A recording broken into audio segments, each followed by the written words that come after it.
Nah kalau disambungkan gini, berarti kan kalau boleh dikatakan gini nggak Pak Kiai?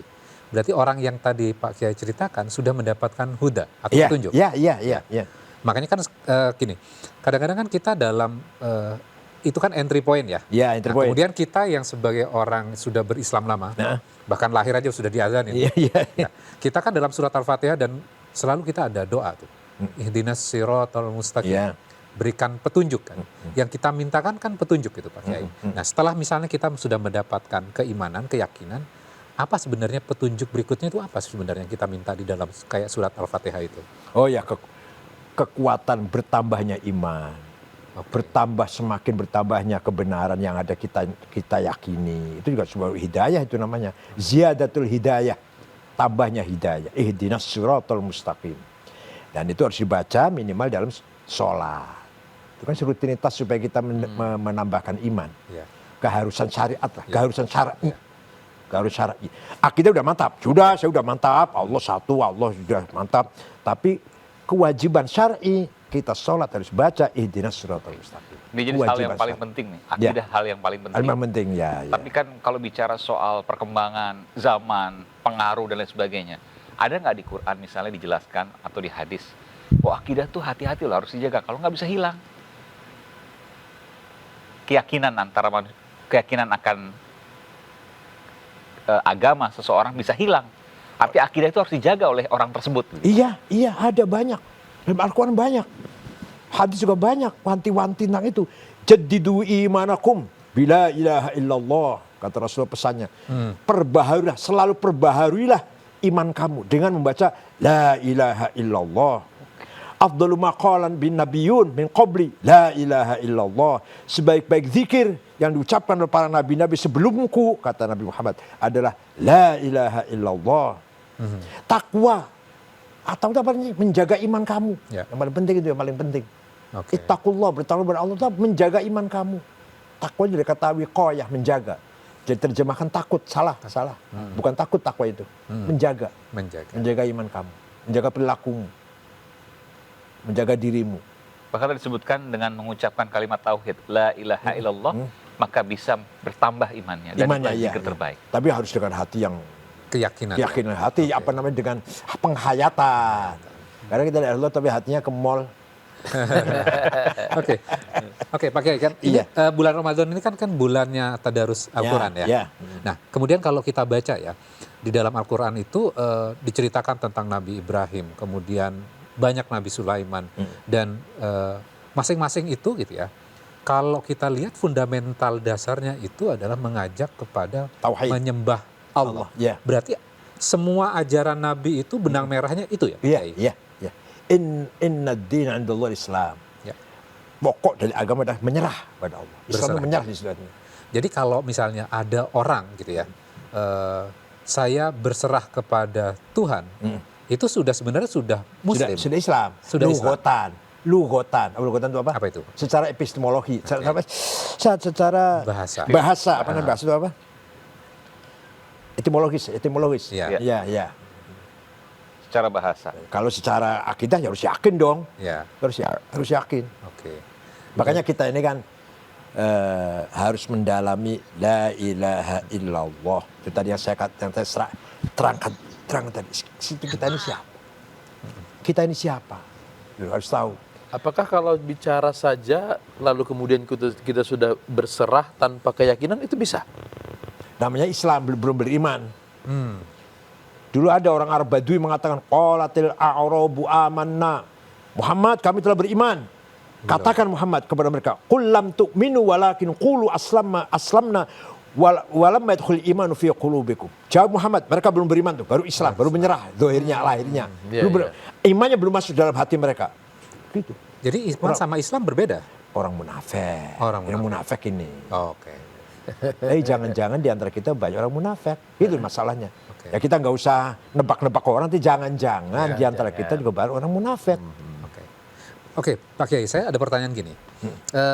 Berarti agama itu sebenarnya bukan warisan. Kita harus akidah bisa menemukan. Iya, kalau akidah bukan warisan. Walaupun orang tuanya Muslim. Ya pertama kali kita barangkali sejak kecil dikenalkan dengan Allah. Tapi setelah kita sadar, berpikir, ya harus menemukan Allah sendiri dong.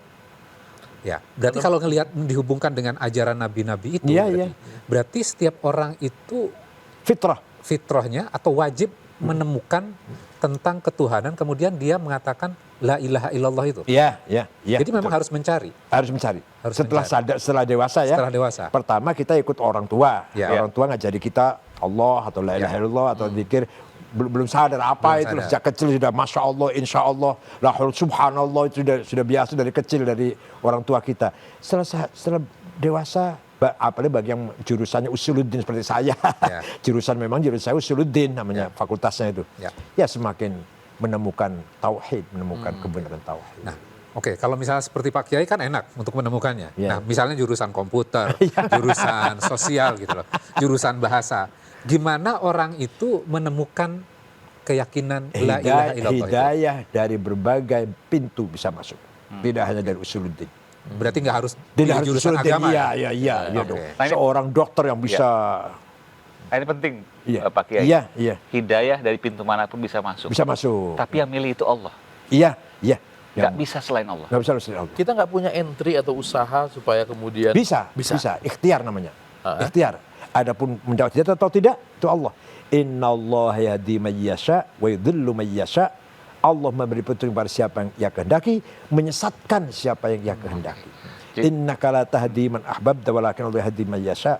Muhammad, kamu tidak bisa memberikan hidayah pada siapa yang kamu kehendaki. Kamu nggak bisa. Kata Allah. Jadi jangan. Pamannya Abu Thalib mati tidak Islam, tidak mau syahadat. Bahkan Nabi sendiri yang menjadi sendiri gurunya. menangis ya. Jadi walaupun kita katakanlah sudah menyampaikan kebenaran dan lain sebagainya, jangan berharap bahwa ini pasti akan punya akidah yang sama dengan kita misalnya. Iya. Makanya kita harus toleran. Pak Kiai, ada Islam, ada iman. Bagaimana kita mengetahui bahwa saya ini ternyata baru Islam saja, belum iman? ya kelas iman kita tahu nggak kelas iman kita? Seorang beriman, kembali ke saya pernah menyampaikan barangkali. An-nafsun natiqah. Dalam diri kita ada namanya an-nafsun natiqah, kecerdasan ada di otak. Otak kan banyak sekali elektrik. Setelah itu ada liver atau ada apa namanya? Apa ya? Ampela tuh. Ya, itu isi emosi. Emosi itu marah, cinta, sedih, gembira, di sini adanya. Takut atau enggak atau berani. Setelah itu ada dalam hati. Hatinya apa? Hati adalah takwa, iman, mahabbah, saling mencintai, taubat, menyesali perbuatan, zuhud, asketis, mahabbah, mencintai sesama, itu ada di hati. Nah, iman itu ada di hati itu iman. Kalau masih Islam baru emosional, baru di apa tadi? Ampla. Di liver baru di. Girat. Yang menarik Pak Kiai, itu kan seringkali kan kalau kita baca Quran itu kan takwa. Kemudian tadi Pak Kiai sudah menjelaskan takwa itu memproteksi atau menjaga. Proteksi. Menjaga itu kan satu, menjaga jangan sampai kita masuk kepada nerakanya Allah. Itu kan bisa juga. Atau kita menjaga Allah ridho atau enggak terhadap saya. Kita menjaga Allah gitu, Allah ridho atau tidak. Nah, sekarang gini, takwa itu kan sesuatu yang abstrak. Abstrak, iya. Supaya gampang kita mencernanya gitu Pak Kiai. Misal gini, berarti kan takwa itu adanya di hati. Ya, ada kesadaran tentang Allah. Misalnya gini, oh saya tidak mau melakukan ini, misalnya puasa ya, siang hari perut ini udah dorong, ayo makan gitu ya. Gak ada yang lihat gitu ya. Nah, terus habis itu kita mengatakan gini, enggak, nanti kalau kita makan Allah nggak ridho. Apakah itu sudah takwa Pak? Jawab secara umum ya, secara umum dulu ya. Kalau mau serinci 2 tahun nanti. Secara umum, semua lahir dari cinta. Ibadah tanpa cinta hanya dapat lelah. Ibadah tanpa cinta tapi ibadah dengan cinta puncaknya cinta adalah ikhlas. Puncaknya cinta adalah ikhlas. Ibadah indah. Lapar indah, capek indah. Pergi haji kan capek, ya panas ya capek. Sholat kan capek 5 kali sehari semalam. Tapi dibareng dengan cinta, ikhlas, indah. Mendengarkan musik, saya mohon maaf, saya nggak senang lagu rock, saya nggak senang. Tanpa cinta itu kan, malah menjadi bising, menjadi gaduh di telinga. Saya apa ini lagu apa ini? Tapi kalau lagunya lagu yang slow, yang lagu yang apalagi lagu saya ya senangnya ya Ummi Kulsum dari Arab itu, waduh. Jadi mendengarkan musik saja harus ada cinta, tanpa cinta gangguan malah gaduh malah gitu. Begitu pula rumah tangga. Tanpa cinta, waduh beban tok isinya. Jadi kalau kita taraweh, ayatnya terlalu panjang, kita kesal, kita belum ikhlas berarti. Jadi keyakinan harus disertai dengan cinta. Cinta. Oleh karena Nah, itu ini cinta itu adalah makom spiritual. Makom apa? Makom kedudukan. Baik. Station. Iya. Makom spiritual. Baik. Kalau saya bahas itu tasawuf nanti. Iya, Nanti iya. bahas Imam Ghazali nanti. Tapi yang penting bahwa apa yang kita bicarakan hari ini soal akidah, soal keyakinan adalah hal yang paling Paling mendasar. prinsip. Ya. Dan itu tidak bisa diganggu-gugat dan tidak boleh berbeda. Betul. Kalau syariah masih boleh berbeda, Beda, fikih, ya. tapi kalau Harus dari hati sendiri. kalau harus kita. dari hati sendiri. Ya. Tidak boleh katanya, nggak boleh kata kiai, nggak boleh. Oke. Terima kasih Oh, iya. Pak Kiai Haji Said Agil Siraj. Ini menjadi pesan yang penting untuk akidah kita supaya kita bisa menjadi orang yang beriman. Beriman. Tidak cukup hanya dengan menjadi Islam saja. Betul. Terima kasih. Terima kasih Bung Latif, Bung Alam. Kita akan kembali nanti besok di episode yang berbeda. Ikuti terus Ayat-Ayat Langit bersama Profesor Dr. Kiai Said Agil Siraj. Saya Aiman Wicaksono. Assalamualaikum warahmatullahi wabarakatuh. Waalaikumsalam warahmatullahi wabarakatuh.